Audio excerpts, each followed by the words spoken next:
I'm Sean Lee-Davies.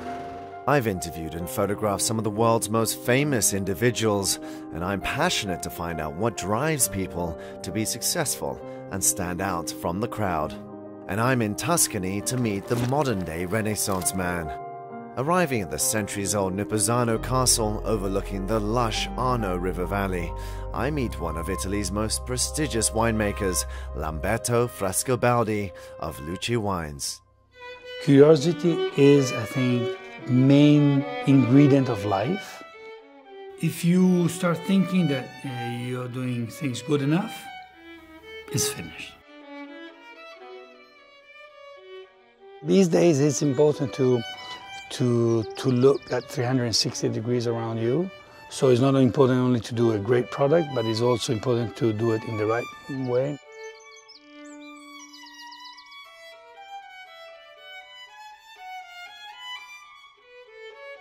Lamberto, of course, this vineyard is also biodynamic. What does that mean exactly? We began producing biodynamic wines now over 5 years ago. Our goal was to produce better wines, and we've perceived that if we don't use chemistry on our vineyards, the skin of the vines are more thick, and the skin is a very important part of the production of wine. The sole goal was to produce a better wine. What is a better wine? It's a wine that has a more clear identity, an identity of the location where it's coming from.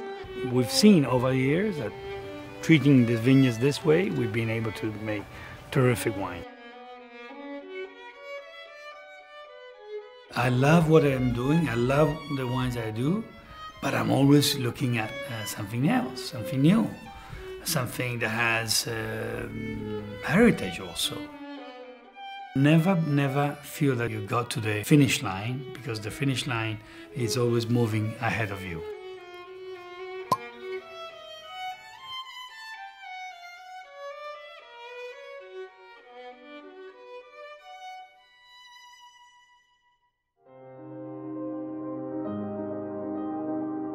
I leave the rolling hills of Chianti for the spectacular skyline of Florence to meet Vanni Torrigiani, a man who left a lucrative professional career to follow a very unconventional path.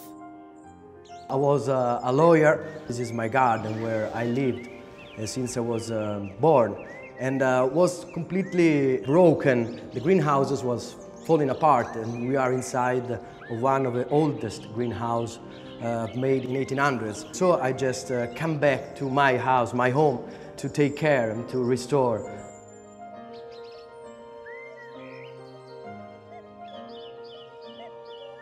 This conservatory is from the 1800s. One of the oldest, because my family used to grow up plants and flowers since 1500s. In this area, in this conservatory, in the 1716, they founded the first botanical society of Europe. And I'm just continuing this tradition. I'm completely full in love, and I feel a responsibility for this garden, for this place. And so with a very old greenhouse, with a very new solar panels, to restore, but in conservative ways, but also looking forward to the future.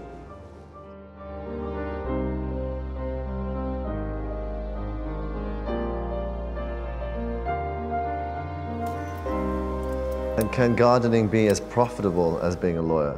When I dig the roses, and I cut them in February, and I dig them, and I feed them, you can see them smile. So it's the passion, it's the love that you put in the garden that come back. Profitable in the meaning that you gain life back, because you see flowers, you see the nature, much more profitable for the soul, for your heart.